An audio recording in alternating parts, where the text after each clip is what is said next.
Kasus ini membuat spekulasi masyarakat bahwa kasus ini syarat dengan kepentingan politik. Kalau melanggar, di mana letak pelanggarannya? Karena menurut pasal 23 tadi, itu membolehkan Pak Menteri untuk melakukan hal itu.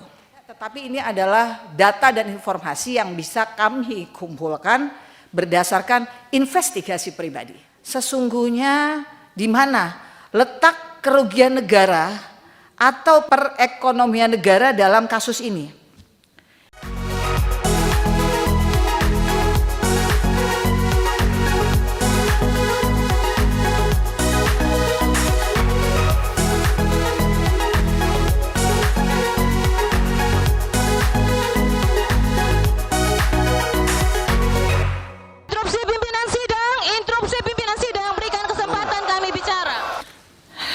Pak JA, dalam 2 minggu ini ramai diberitakan dan terjadi polemik tentang penetapan TTL Tom Lembong sebagai tersangka pelaku tindak pidana korupsi dalam hal pemberian izin impor gula kristal mentah yang setelah diolah menjadi gula kristal putih didistribusikan untuk kebutuhan konsumsi.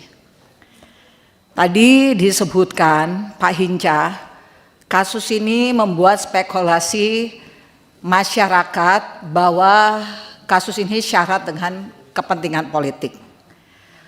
Oleh sebab itu, untuk tidak membuat gaduh, maka penting sedikit kita urai agar semua menjadi jelas. Izin pimpinan, saya minta sedikit waktu untuk bisa menguraikan agar kita semua menjadi jelas. Jika dilihat dari waktu penerbitan izin oleh TTL, yaitu tahun 2015 dan tahun 2016, maka tentu ada 2 peraturan yang berlaku. Yang pertama, untuk izin impor gula yang diterbitkan pada tahun 2015, yang berlaku adalah Kepmen Perindak nomor 527/2004. Pasal 2 ayat 2 diatur bahwa gula kristal mentah dapat diimpor oleh perusahaan yang telah mendapat pengakuan sebagai importir produsen gula atau izin impor. Pasal 4 ayat 1-nya, untuk izin impor itu yang menerbitkan adalah Dirjen Perdagangan Luar Negeri Departemen Perindustrian dan Perdagangan. Pasal 2 ayat 4 menyebutkan gula kristal mentah yang diimpor tersebut setelah diolah menjadi gula kristal rafinasi hanya dapat dijual atau didistribusikan kepada industri.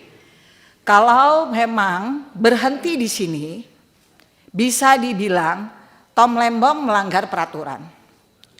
Tetapi di pasal 23 menyatakan bahwa pengecualian terhadap ketentuan dalam keputusan ini hanya dapat ditetapkan oleh menteri. Saya ingin memberikan Bapak-Bapak Ibu sekalian sedikit ilustrasi. Pada saat itu dikarenakan harga gula cukup tinggi dan membebani masyarakat, khususnya masyarakat yang kurang mampu. Dan sebagai tindak lanjut MOU antara Kasat dan Menteri Perdagangan pada tahun 2013, Induk Koperasi Angkatan Darat Kartika atau Inkopkar meminta kepada Menteri Perdagangan untuk melaksanakan operasi pasar dan kemudian disetujui dalam pelaksanaannya Inkopkar dapat bekerja sama dengan produsen dalam negeri atau beberapa perusahaan dalam negeri. Beberapa perusahaan tersebut mengajukan permohonan kepada Menteri Perdagangan agar diberi izin mengimpor gula kristal mentah yang diolah menjadi gula kristal putih. lalu didistribusikan kepada masyarakat, dijual kepada masyarakat dengan harga di bawah harga pasar. Karena tujuannya memang untuk menstabilkan harga. Begitu ya Pak ya? Untuk menstabilkan harga. Jadi di sini kita juga bisa lihat bahwa perusahaan-perusahaan tersebut tidak sekedar mencari untung atau tidak sekedar berdagang, tetapi ada juga rasa nasionalisme mereka untuk membuat stabilitas nasional. Izin impor yang biasanya diterbitkan oleh Dirjen, dalam hal ini diterbitkan oleh Menteri sebagai wujud pelaksanaan pasal 23 tadi. Nah, di sini menimbulkan pertanyaan buat saya. Penerbitan izin impor tersebut melanggar ketentuan atau peraturan yang berlaku atau tidak? Kalau melanggar, di mana letak pelanggarannya? Karena menurut pasal 23 tadi, itu membolehkan Pak Menteri untuk melakukan hal itu. Yang kedua adalah di tahun 2016. Ini saya harus baca pimpinan karena ini adalah urut-urutan yang tidak boleh salah, tidak boleh berspekulasi, mengada-ngada, tetapi ini adalah data dan informasi yang bisa kami kumpulkan berdasarkan investigasi pribadi. Untuk izin impor gula yang diterbitkan pada tahun 2016 berlaku Peraturan Menteri Perdagangan nomor 117 tahun 2015 yang mulai berlaku sejak tanggal 1 Januari 2016 yang menjadi dasar izin impor gula dalam rangka kerjasama PT Perusahaan Perdagangan Indonesia atau PT PPI dengan 8 perusahaan produsen gula rafinasi.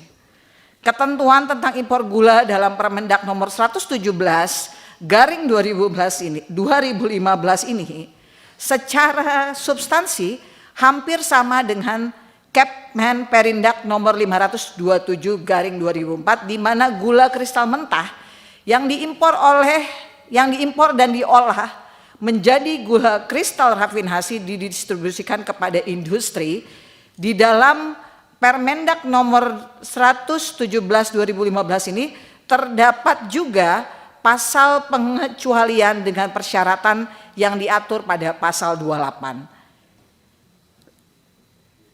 Pada Kepmen Perindak 527/2004, pengecualian dari ketentuan cukup dengan ketetapan menteri. Tetapi dalam pasal Permendak nomor 117/2015 ini, pengecualian dari ketentuan harus dengan persetujuan menteri berdasarkan kesepakatan rapat koordinasi antar instansi terkait. Jadi harus ada keputusan rapat rakor antar instansi terkait. Berdasarkan rakor tersebut di tanggal 28 Desember 2015 ada kebutuhan 200.000 ton gula. Untuk itu Pak Menteri Perdagangan Pak Tom Lembong menugaskan PT PPI dan dalam rangka pengadaan gula tersebut PT PPI dapat bekerja sama dengan perusahaan. Sebelum memberikan penugasan kepada PT PPI pada bulan September 2015, Menteri Perdagangan telah meminta kepada Menteri BUMN untuk menugaskan PT PPI dalam pengadaan gula tersebut. Lantas PT PPI kemudian menjalin kerjasama dengan 8 perusahaan produsen gula rafinasi. Berdasarkan permohonan yang diajukan oleh masing-masing 8 perusahaan produsen gula rafinasi tersebut, Dirjen Perdagangan Luar Negeri menerbitkan izin untuk mengimpor gula kristal mentah. Gula kristal tersebut diimpor lantas diolah menjadi gula kristal putih, dijual oleh PT PPI dengan harga 9.000 per kilogram yang selanjutnya disalurkan untuk kebutuhan konsumsi. Sehingga menurut saya tidak terpenuhi unsur perbuatan melawan hukum atau melebihi kewenangan sebagaimana dimaksud pasal 2 dan 3 Undang-Undang Tipikor. Saya mungkin nanti butuh pencerahan dari Pak JA, apa sih ketentuan yang dilanggar? Selain mempertanyakan unsur perbuatan melawan hukum atau melebihi kewenangan, saya juga ingin mempertanyakan sesungguhnya di mana letak kerugian negara atau perekonomian negara dalam kasus ini. Dan saya sudah cek juga, mungkin informasi yang sampai di saya belum lengkap, Bapak yang terhormat Bapak JA. Saya belum mendapatkan informasi bahwa BPKP atau BPK untuk sudah mengeluarkan perhitungan kerugian negara. Nah, mungkin belum sampai informasi ke saya, jadi saya minta izin Bapak JA untuk menyampaikan bahwa BPK ataupun BPKP sudah berhitung tentang kerugian negara tersebut dan di mana letak kerugian tersebut. Bahwa kalau memang betul ada kerugian negara, saya sepakat bahwa semua itu harus ditindak tegas. Tetapi kalau tidak atau bagaimana ceritanya, saya mohon informasi yang jelas dari Bapak JA sehingga kita semua ini mendapatkan pencerahan yang clear and clean sehingga masyarakat tidak harus berspekulasi dan akhirnya membuat kegaduhan sehingga menghambat pemerintahan. Bapak